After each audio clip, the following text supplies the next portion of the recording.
Now, we haven't even written our first ad, and Google's already asking us about ad extensions. They love those ad extensions. They love it. They know it's going to get us more clicks. They know it's going to get them more money. It's going to get us more visitors. Mm-hmm. What do we do about ad extensions? Let's real quick go through all three of these. Okay, site links. So those were those ones I remember from earlier where it's now letting the user click right into different pages within my site from the listing. Yep. So again, I would like my site links to kind of mimic some site architecture. So if there's a couple different types of commercial roofs, right? There's TPO commercial roofs. That's like a particular type of surface. There's like blacktop tar types of commercial roofs. There's vinyl commercial roofs.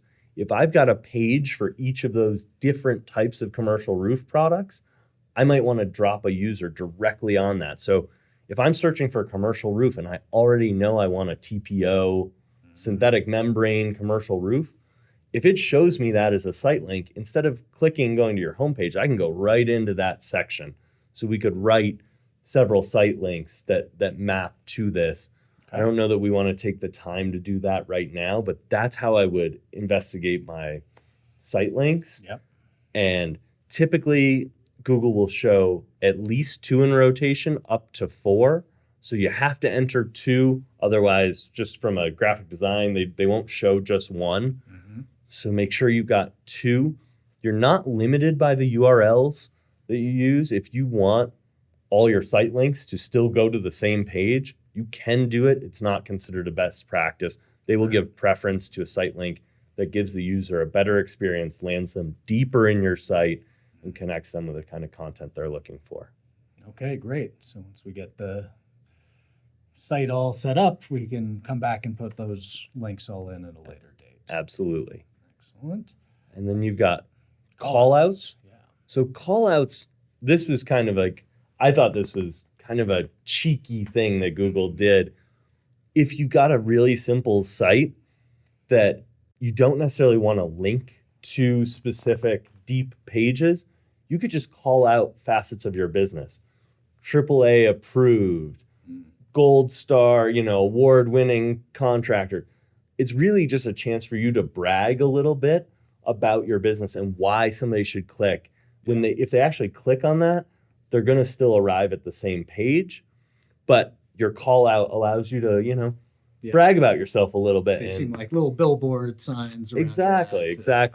Talk about how awesome you are. Voted best in Denver 4 years running. That could be a call out link. Great. You typically can't get too hyperbolic with the language. They will reject it if you make absurd claims. Best in Denver. Best roofing company on the planet. Unless you can back that with an article that it links through, you could do that in a site link.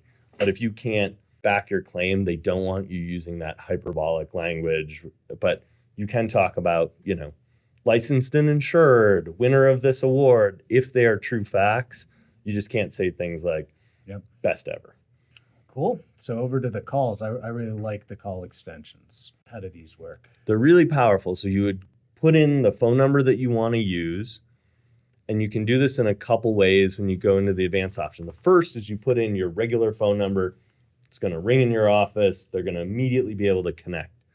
The way Google tracks this is more from mobile phone ads. You're going to do the search on your phone. You're looking for a commercial roofing company.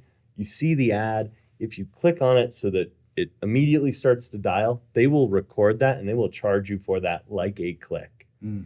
But to you, it's probably even more valuable. I would rather have a customer talking with a salesperson than filling out a lead form, and then we have to call them anyway. You're skipping a step in the conversion funnel, getting them right into a conversation.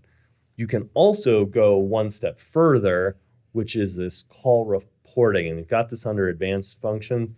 So what they'll do is they'll take your phone number and they'll clone it and put a different number on top of it so that they know if anyone calls this number, the only way they got that number is via Google. Again, it's a great way for them to charge you for connecting you with a customer, but it does help. If you're then on the desktop, you'll know that call came from Google and you can say, oh, this is worth spending the money because it's driving not just clicks, but phone calls. All right, that's great. So we can always add extensions later. but we're going to move right along to the second page.